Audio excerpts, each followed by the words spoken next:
home of retired Corporal Valor and his wife, Carnick was not merely a house, it was a vibrant, perpetually humming mechanism. At its core lay the model of 11, a life force made up of 7 energetic boys and 4 equally spirited girls. Step across the threshold, and you were immediately enveloped by an atmosphere that Corporal Valor referred to as a fine home setting of festivity and celebration. It wasn't the silence of a museum, but the joyful noise of a well-orchestrated symphony. The air was thick with the scent of carnick cooking, the echo of rhythmic laughter, and the constant low-level thrum of 11 young lives intersecting.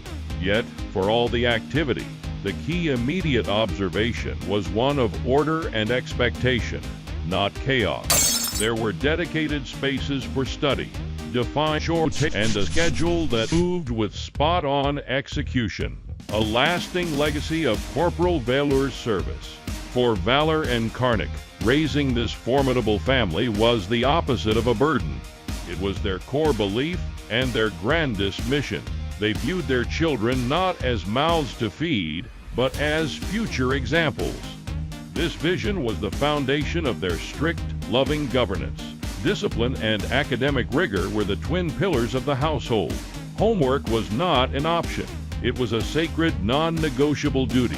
Respect was the currency of interaction. The parents' partnership was seamless. Valor provided the framework, the stern but fair execution of the rules.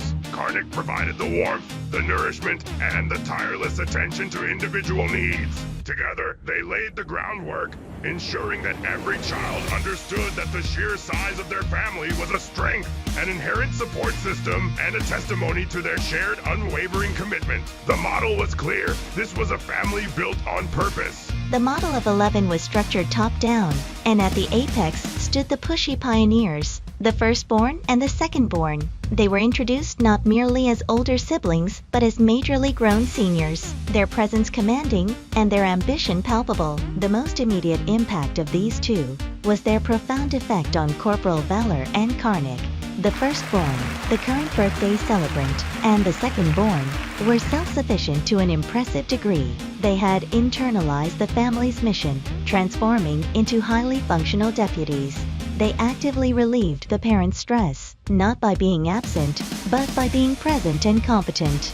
Carnick rarely had to mediate disputes or nag about the basics. These tasks were handled internally. The leadership of the firstborn was immediately visible. Stepping effortlessly into a proxy parental role, the eldest child took on the father's training role for the younger 8. It was a rigorous, demanding duty, ensuring homework was done, chores were completed, and the younger children adhered to the established order. This wasn't tyranny, it was structured mentorship. The secondborn acted as the essential lieutenant, translating the eldest high expectations into practical guidance. Their united message drilled into their younger siblings daily was the family's mantra, "We are all in this together." This statement transformed the traditional sibling dynamic into a cooperative training unit. They were a force of 2, highly aspiring themselves and determined to drag the entire 11-child enterprise toward academic and personal success. They were the engine of the model, setting the pace and enforcing the high standards that defined the Valor's household. The academic success that defined the Valor household was not accidental. It was fiercely guarded primarily by the eldest sibling, the self-appointed Sentinel Study. The core of the firstborn's discipline was his famous technique for managing the evening study block, the Rakit, Kitan, Prukish the siblings' name method. Though the words themselves held a playful internal family meaning, the execution was excellently graded.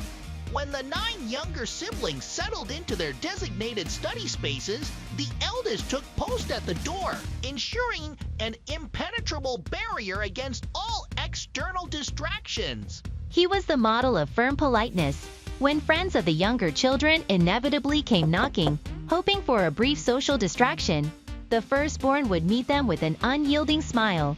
His polite but firm dismissal was always the same, delivered with quiet conviction, "Your friend has an exam coming."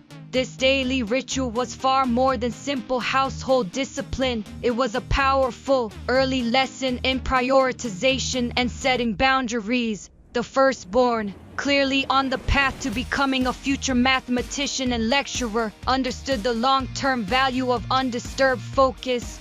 He modeled the belief that academic excellence required the commitment of choosing success over temporary social distractions. By consistently enforcing the study block, he was teaching his siblings a vital life skill: how to manage their time, how to say no to non-essential demands, and how to protect the necessary space for deep, focused work, a foundational requirement for achievement in any serious career. The model of 11 continues in part 2. Set a child on the right course early. Here, the Sentinel of Study forges academic warriors, and why the pushy pioneers are just the beginning. Smash that like button, subscribe to the channel, and hit the bell so you don't miss the next chapter in the Valor story.